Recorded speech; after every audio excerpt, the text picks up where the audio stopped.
본문에 있는 말씀은 모르드게와 하만이 충돌하는 모습 가운데 하만의 교만이 하늘을 찌르고 있는 모습을 보게 됩니다. 모르드게의 신앙과 하만의 교만이 지금 맞부딪히는 모습을 저희들이 보게 됩니다. 모르드게는 유대인이고 하만은 아멜렉 족이에요. 네, 이 뿌리가 우리가 출애굽기를 보면 출애굽기 17장 16절에 있는 말씀을 저랑 같이 한번 읽겠습니다. 같이 읽겠습니다. 이르되 여호와께서 맹세하시기를 여호와가 아멜렉과 더불어 대대로 싸우리라 하셨다 하였더라. 이 유대인과 아멜렉은 대대의 대립의 관계가 있을 것이니라. 출애굽했을 때 니비딘 광야에서 그의 행로를 막았던 사람들이 이 아멜렉족이거든요. 그래서 모세는 산 위에 가서 기도하고 여호수아는 나가서 아멜렉과 대행해서 싸워서 승리를 거둔 후에 하나님께서 말씀하는 것입니다. 대대로 적의 관계가 될 것이다. 대립의 관계가 될 것이다. 바로 모르드게가 이스라엘 유대인이고 하만이 아멜렉이에요. 그래서 이제 이 아멜렉이었던 이 하만이 유대인 전체를 말살하려고 했다. 지난 수요일 날 말씀을 드렸어요. 엄청난 일이 벌어지게 되는데 어떻게 이들을 죽이게 될까? 모르드게를 죽이고 싶었는데 모르드게가 유대인이라는 사실을 하만에게 보고를 합니다. 근데 하만은 한 사람만 죽이는 것을 양에 안 채서 유대인 전체를 죽이겠다고 이런 그 교만이 하늘을 찔렀다는 것입니다. 그래서 오늘 7절에 보면 그날을 이제 뽑는 거예요. 언제 죽일까? 디데이를 잡는 모습을 보게 되는데 3장 7절에 보면 아하스루 왕 제12년 첫째 달 곧 니산월에 무리가 하만 앞에서 날과 달에 대하여 부르고 제비를 뽑아 12째 날 곧 아다로를 얻은지라. 니산월에 모여서 우리가 언제 죽일 것인가 그랬더니 12번째 달 그 달 아다로에 우리가 죽이자. 1월 달에 모의를 해서 그해 12월 달 니산월에 모의를 하고 12번째 오는 달 아달월에 유대인을 다 멸절하자. 그리고 그들이 제비를 뽑은 거예요. 제비를 뽑았다는 이야기는 이 아멜렉이 하만이 자기가 믿는 신들 앞에 가서 여러분 기원하며 날짜를 받은 거예요. 근데 그 날짜도 1월 13일 날이었고 12달째 12월 13일 날을 결정해서 그날을 딱 뽑아요. 여러분 1월 13일 날 제비를 뽑았고 제비를 뽑아서 딱 그 날인 길이를 택했어요. 제비를 뽑은 것이 12월 13일. 그럼 몇 달이 11달 후에 유대인들을 페르시아 제국에 있는 곳곳에 있는 유대인들을 전부 다가 죽이겠다는 날을 그들이 치밀한 계획을 해서 그들의 신 앞에 가서 제비를 뽑은 거예요. 길이를 택했는데 12번째 달에 여러분 길이를 택해요. 이런 자기들의 신 앞에 가서 미신적인 행위를 하는 것은 여러분 그들이 철저히 준비하고 하여튼 다 죽이겠다는 생각을 했는데 여러분 몇 달 후에 이 일이 벌어져요? 11달 후에요. 그렇다면 죽이기 위해서 여러 가지 계획을 세우겠지만은 죽임을 당해야 되는 유대인들은 11달 동안 뭐 하겠어요? 방비책을 마련할 거예요. 그러니까 이 악한 사람들의 계획들을 가만히 보면 철저한 것 같지만은 유대인들로 하여금 방비할 시간을 준 거예요. 이런 허점이 있다는 걸 아셔야 돼요. 악한 자들이 완벽할 것 같지만은 늘 허점이 있어요. 여러분 기도하고 하나님 앞에 우리가 믿음으로 나갈 때 여러분 악한 사람들이 행하는 일에 완벽 아니에요. 늘 허점이 있어요. 그러니까 11달이라는 기간 동안에는 자기들이 철저히 준비해서 죽이겠다고 철저히 색출하겠다고 생각했는데 유대인들은 오히려 방비할 시간을 얻게 된 것입니다.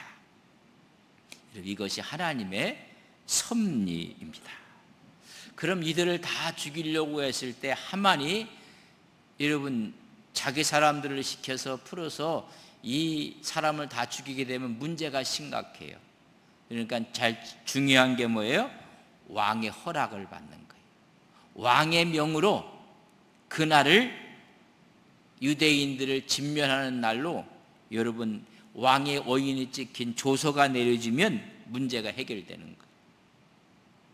그렇다면 이 거짓된 사실을 왕으로 하여금 믿게 하기 위해서는 여러분 뭐가 날조를 해야 되고 모함을 해야 되고 조작을 하고 음모를 꾸밀 수밖에 없어요. 그러니까 하만이 머리를 막 돌리는 거예요, 사실.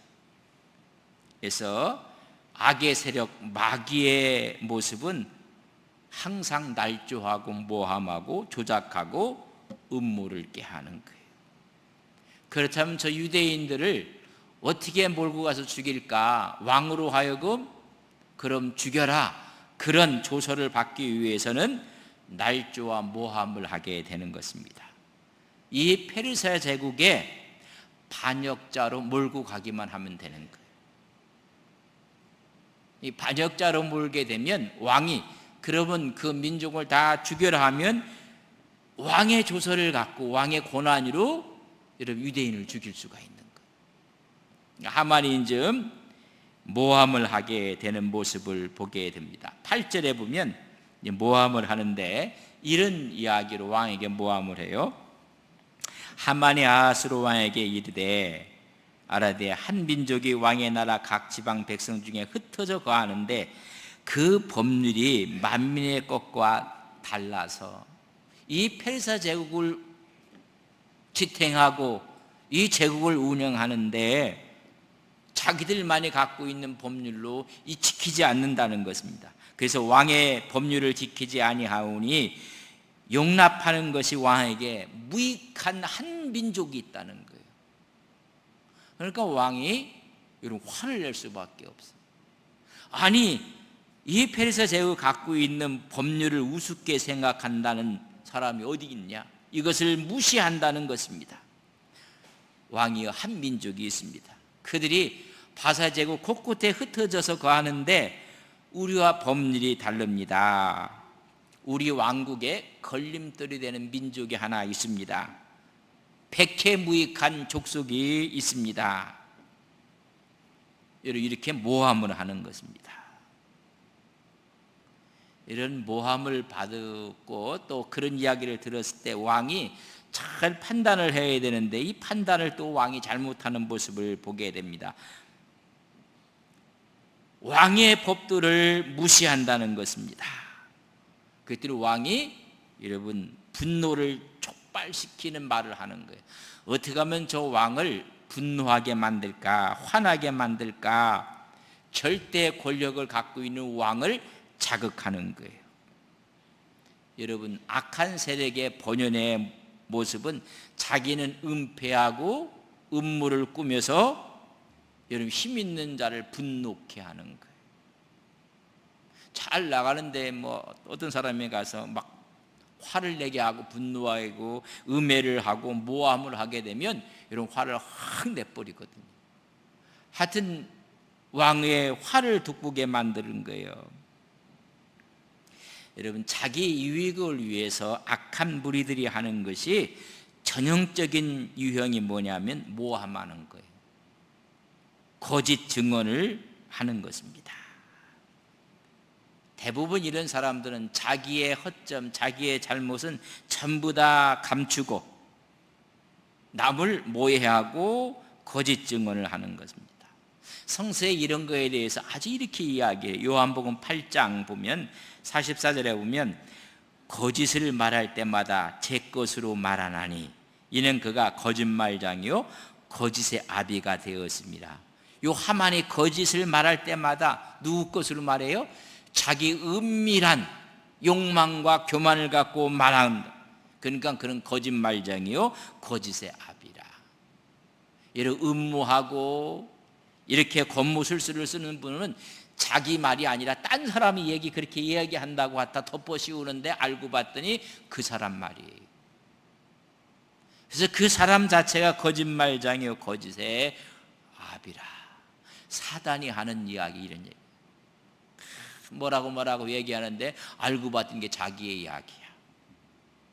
그래서 이야기하기를 고린도후서 11장 14절에 보면 이것은 이상한 일이 아니니라 사탄도 자기를 광명의 천사로 가장하나니. 아주 하만이 충성을 다하는 것처럼 여러분 가장하는 거예요.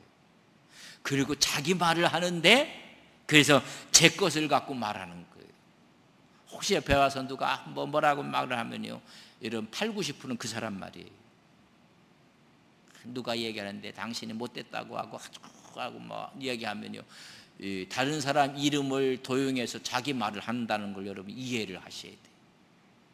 이 성서가 그렇게 지금 보여주고 있는 모습을 보게 됩니다. 자, 이렇게 해서 이제 날조를 하고 모험해서 어디에 될 거 뭐예요? 왕의 조서를 요구하는 거예요. 그럼 왕이 허락만 하면 그날 다 죽이는데 아무 문제가 없어요. 한 민족을 학살하는 이런 문제는 사회적인 큰 혼란이 따라와요. 저항도 있어요. 무슨 권한으로 그렇게 하느냐?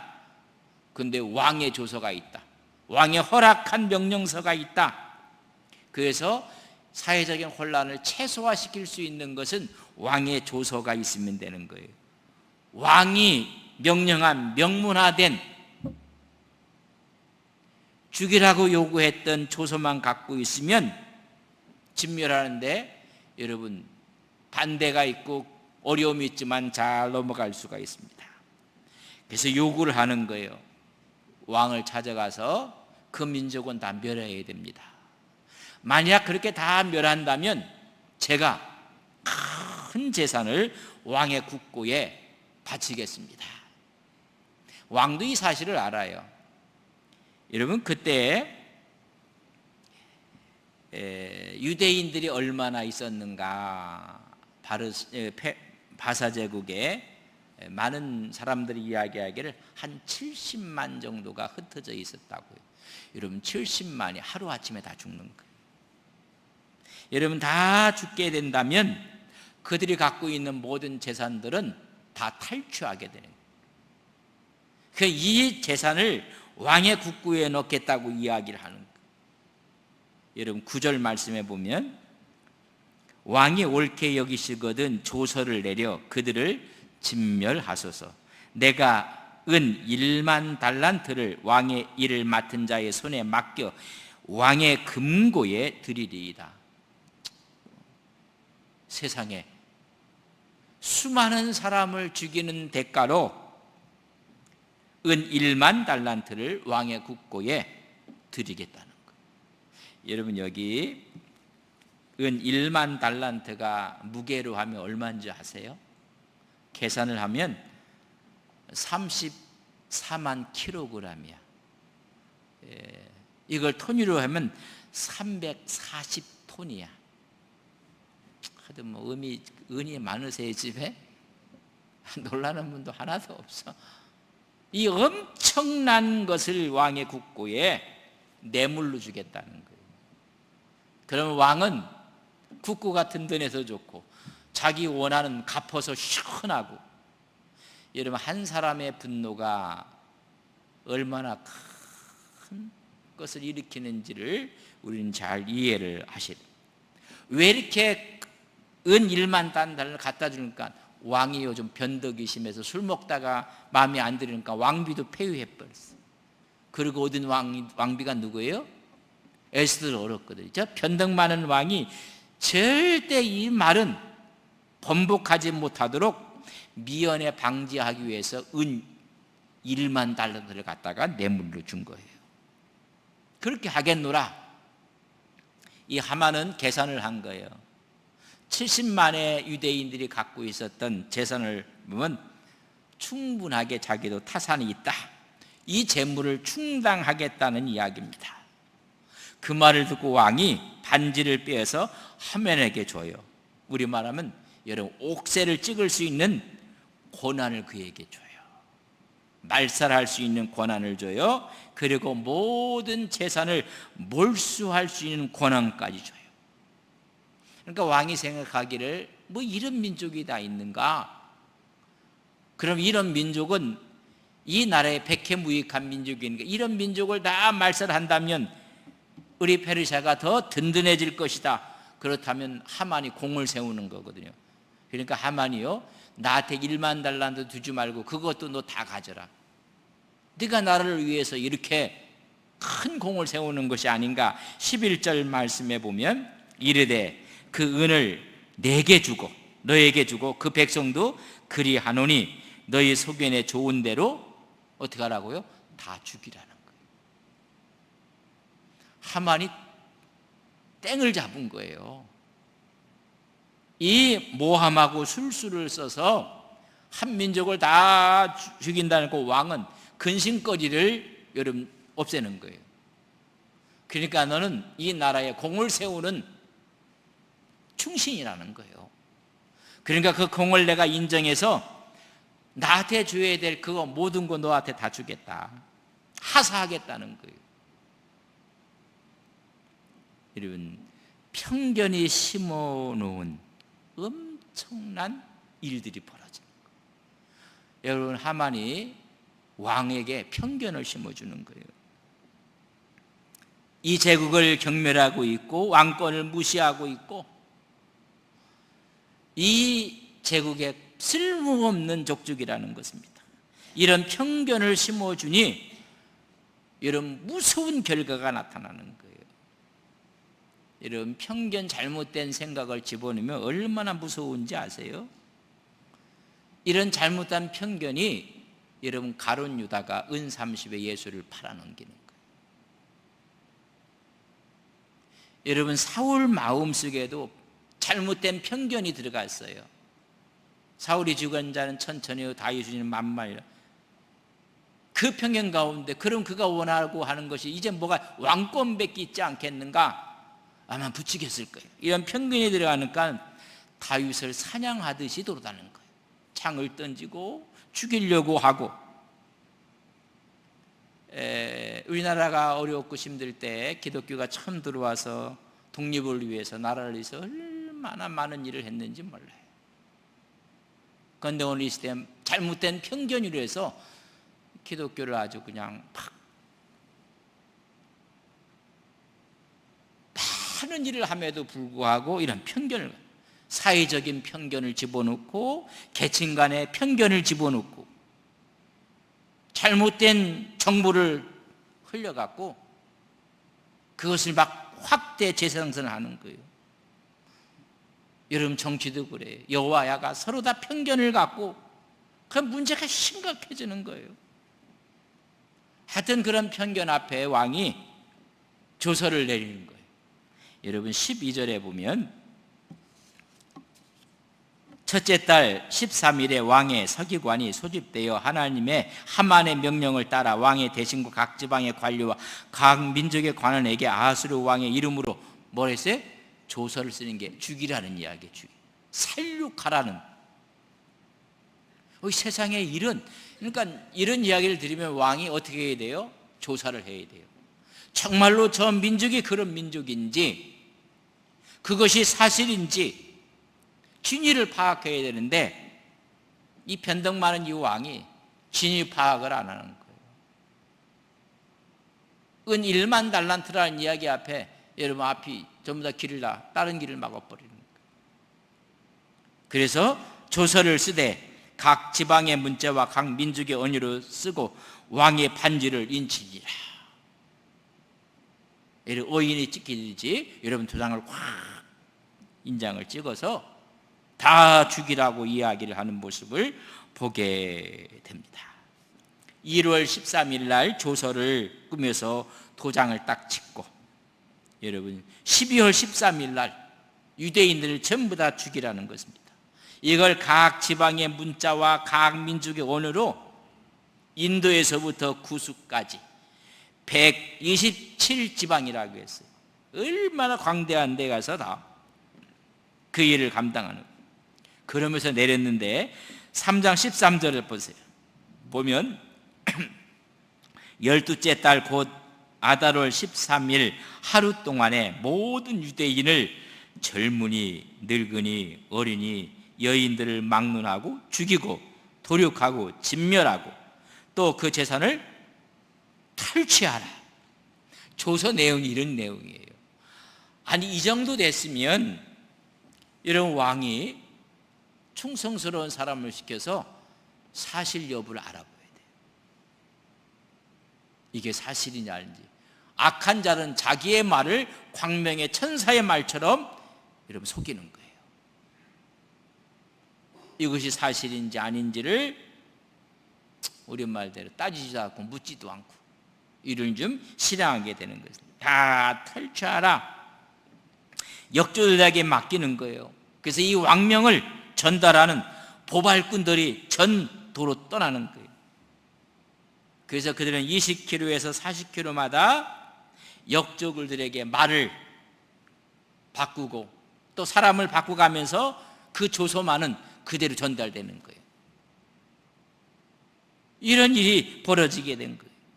그래서 15절 말씀은 역졸이 왕의 명령을 받들어 급히 나가매 그 조서가 도산 수상에도 반포되니 왕은 하만과 함께 앉아 마시되 수산성은 어지럽더라. 이것이 수산궁 수도에 제일 먼저 붙을 거 아니에요. 그랬더니 이게 막 혼란스럽게 됐어요. 근데 왕과 하만은 뭘 마시고 있어요? 마셨다는 얘기에 술 먹었겠지. 이들이 폭탄주를 알았으면 폭탄주 먹었겠고 이런 술을 마시고 있는 거예요. 1월 달에 조서를 내려서 하여튼 빠짐없이 그래서 완전히 소탕 명령을 내리는 것입니다. 좀 전에 얘기했지만은 긴 기간이에요. 긴 기간 11달 후에 전부 다가 디데이를 잡아서 죽이라는 것입니다. 이런 생각을 했어요. 하만이 이렇게 시간이 충분하니까는 숨어있는 유대인들은 없을 것이다. 전부 다 샅샅이 조사할 시간적인 여유를 다 가져서 그날 젊은이, 늙은이, 어린이, 여인 다 도륙하라는 것입니다. 빠짐없이 완전히 소멸하기 위해서 충분한 시간을 가진 거예요. 그런데 이게 우연이 아니에요. 여러분 유대인들은 이걸 위해서 여러분 준비를 하는 거예요. 대응할 수 있는 시간을 벌게 돼. 이게 하나님의 또 다른 섭리라는 것입니다. 아니 다 바사 제국에 들어왔던 자기 백성들인데 70만이 넘는 한 민족이 종족이 다 죽어간다고 하는데 왕과 하만은 술을 마시고 있어요. 술을 마시고. 여러분 이 제국이 오래 갈 리가 없어요.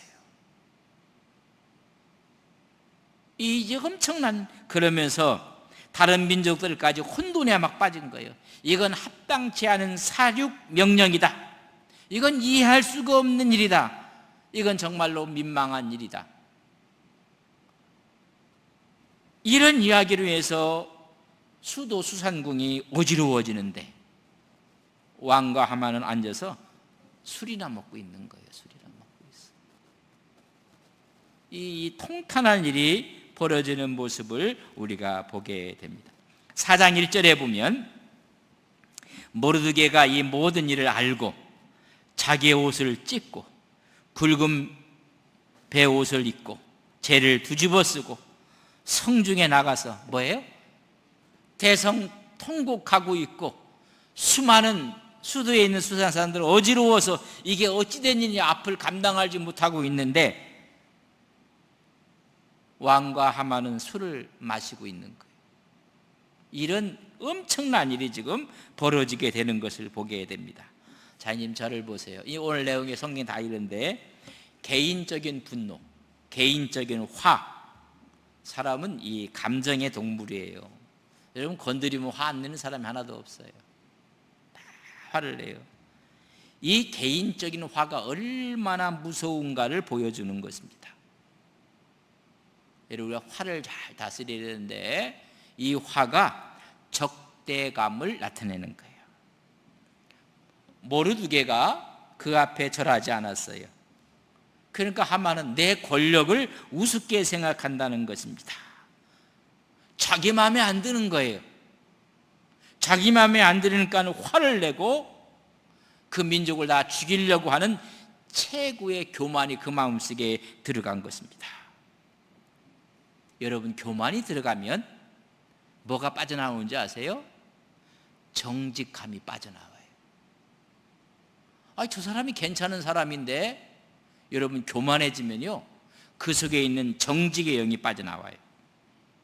하박국서 2장 4절에 보면 보라 그의 마음은 교만하며 그 속에는 정직하지 못하나 의인은 그의 믿음으로 말미암아 살리라.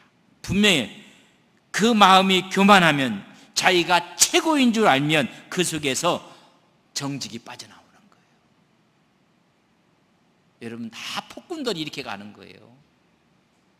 독재자들이 다 이렇게 가는 거예요. 자기 외에 사람이 없는 거예요. 그럼 뭐가 빠져나가요? 정직의 영이 빠져나가는 거예요. 우리 주위에도 하만과 같은 사람이 얼마나 많은가. 여러분 권위 앞에 근데 잘못된 권위를 갖고 있을 때 그 권위를 자기가 주장하는 거예요.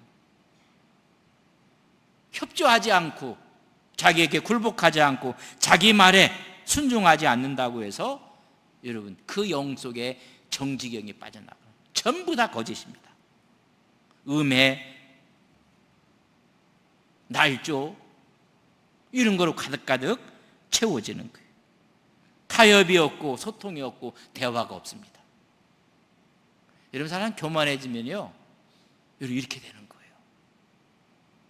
그 정직한 영은 가고 거짓의 영이 들어가 버리고 마는 거예요. 그러니까 사울 보세요. 자기가 만만이 되는데 교만해지니까는 여러분 정직영이 다 빠져나가 버려요.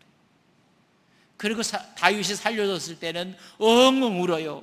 다윗아 내가 잘못했다고. 그러고 뒤돌아서면 또 거짓 영이 또 들어가 버리는 거예요.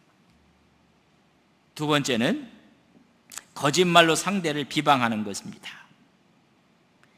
여러분 이 개인적인 화를 참지 못하는 첫 번째는 적대감이 들어오면 두 번째는 전부 다 거짓이 거짓말로 상대를 비방하는 거짓말 비방의 열을 올리는 것입니다. 그러니까 모르드게만 아니라 모르드게 갖고 있는 그가 속해 있는 민족까지 여러분 전부 다 나쁜 사람으로 이 나라에 적합하지 않은 사람으로 매도를 하고 말하는 거예요. 그래서 우리가 이 사실을 잘 권무술수가 난무를 하는 것이고 수단 방법을 가르지 않고 일을 하는 것이고 그래요. 여러분 모략과 술책들이 일어난 거예요. 그래서 이 교만한 자가 권력을 잡으면 어떻게 되는가? 그 악한 자의 권력을 이야기하는데 잠언 29장 2절에 보면 의인이 많아지면 백성이 즐거워하고 악인이 권세를 잡으면 백성이 탄식하느니라. 이 악인의 특징이 교만이에요. 이 교만한 자가 권세를 잡으면 여러분 백성이 탄식하고 마는 거예요. 이게 지금 역사에 우리에게 주어지는 교훈들, 수많은 군주제를 통해서도 우리에게 주어지는 거예요. 바로 이렇게 되어지고 말이에요. 세 번째는 악한 계획을 세우는 거예요. 그러니까 뭘 세워요? 디데이를 잡는 거예요. 디데이를 잡아놓고 막 몰고 가는 거예요. 그래서 실제적인 행동을 옮기는 것입니다. 몰살 정책을 써서 조작했고 음모했고 수단방법을 바르지 않고 몰고 가는 거예요. 그러니까 화가 난다는 걸 여러분 참으셔야 돼요. 그 화날 때는 웬만하면 말을 안 하는 게 좋아요. 그래서 돌을 하나씩 주머니에 이렇게 넣고 다니다가 화가 나고 전할 때는 얼른 이렇게 넣고 이렇게 꽉 물고 있어야 돼, 사실. 여러분, 그런 적대감이 거짓을 생산하고 그 악한 계획을 실행해 나가는 거예요.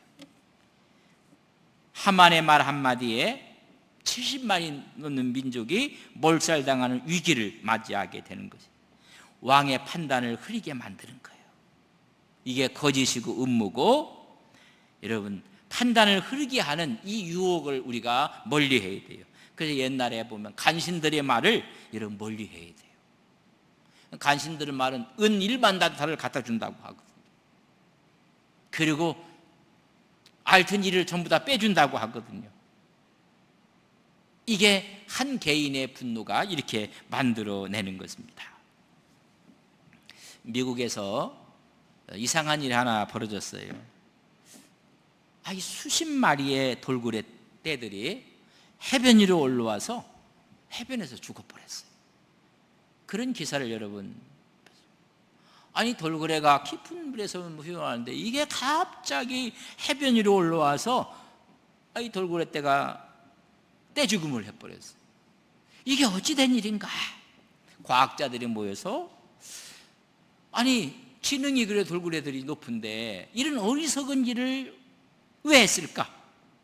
왜 죽음을 자초하는 집단 이탈을 물속에서 해변가로 했을까? 원인이 무엇인가? 이런 일이 일어나는 게 이상하다. 그러고 과학자들이 연구를 하기 시작했습니다. 연구한 결과가 나왔어요. 이 돌고래들이 여러분 귀로 자기가 보낸 음파를 탐지하는 거예요. 그럼 갔다 오는 것과 해갖고 깊이가 얼마가 되는지를 아는 거예요. 우리가 번개가 뻑떡 치면 그 다음에 이제 천둥이 치는 거 아세요? 1초에 340m에서 이게 어느 정도의 거리에서 번개가 쳤다. 그래서 여기 계산해 보면 알잖아요. 그러니까 귀로 음파를 탐지하는데 그러면 정확하게 깊이를 아는 거예요. 근데 왜 떼죽음을 했는가? 그 이유를 보니까 귀 속에서 서식하는 기생충 때문에 음파를 감지하는 기능을 잃어버린 거예요. 그래서 얕은 모래로 나온 게 그게 깊은 물속인 줄 알고 올라온 거예요. 여러분, 귀 속에서 서식했던 기생충 때문에 청각에 장애가 일으킨 거예요. 이 돌고래들이 이 물의 깊이를 제대로 파악하지 알지 못하고 해변을 깊은 물로 착각하고 나온 거예요. 여러분, 얼마나 무서운지. 작은 것 하나 때문에 판단을 흐리게 해서 떼죽음 당하는 이런 모습을 보고 과학자들이 이건 이 음파를 탐지하는 것에 잘못된 기생충 때문에 인지를 잘못한 거예요. 하만이 그런 말을 하면 왕이 인지를 해야 돼요. 인지를. 이게 잊어버린 거예요. 잊어버린. 왕의 판단을 흐리게 해버리니까는 작은 기생충 하나가 돌고래로 죽게 한 것처럼 하만의 작은 분노 하나가 70만의 하나님의 백성을 죽음으로 몰고 가는 거예요. 우리가 작은 오류, 작은 잘못된 판단, 이 거짓이 여러분 나비 효과를 일으켜서 저쪽에 폭풍우가 치는 거예요. 우리가 이 사실을 잘, 그래서 우리가 여러분 화를 낼 때 잘 우리가 다스려야 되지만은 진위도 잘 파악해보고 이게 지금 내가 탐지하는 것이 제대로 돼 있는지 안 돼 있는지도 알아야 돼. 시끄러운 데 가면 전부 다 노란 신문만 있다고 하면 전부 다 이런 거예요. 카더라 뭐세요? 막 이런 거에 재상생이 돼버린 거예요. 거짓, 권무술수, 음해, 고발, 고소, 술책 이런 걸 하면 좋은 거 아니에요. 한 가족도 서로가 고발하고 고소하고 한 교회도 고발하고 고소하고 한 나라도 고발하고 이게 이미 이게 뭔가 지금 내파에 문제가 생긴 거예요. 제대로 파악 못하고. 자, 오늘 좀 이 하만과 모르드게의 대립각을 보고 다음 주에는 그럼 어떻게 대응하고 있는가? 그 대응 중에 하나가 모르드게가 막 우는 거예요. 하나님을 붙잡고 있는 모습을 보게 되는 것을 다음 주에 보도록 그렇게 하겠습니다. 좋으신 아버지 하나님, 이 세상 살아가면서 수많은 정보들이 오고 가지만은 하나님, 그 정보들을 진리를 잘 파악하며 하나님 앞에 그 모습을 우리가 간직하고 지혜를 얻어야 될 텐데 오히려 분노하고 화를 내서 더 어려운 일을 일으킬 때가 얼마나 많은지 알 수가 없습니다. 우리에게 지혜를 주시고 하나님의 영을 허락해 주셔서 하나님만 바라보고 승리해 나가는 바른 판단력과 지혜와 은혜를 덧입혀 주옵소서. 우리를 위해서 수많은 사람들이 힘을 얻고 우리 때문에 복을 받고 우리 때문에 행복한 일이 벌어지게 하옵소서. 그러나 한 사람 때문에 한 민족이 불행해지고 아픔과 고통을 당하는 모습을 오늘 우리는 성경을 통해서 보게 됩니다. 우리에게 지혜를 주시고 우리에게 은혜를 덧입혀 주옵소서. 예수님의 이름으로 기도 올리옵나이다. 아멘.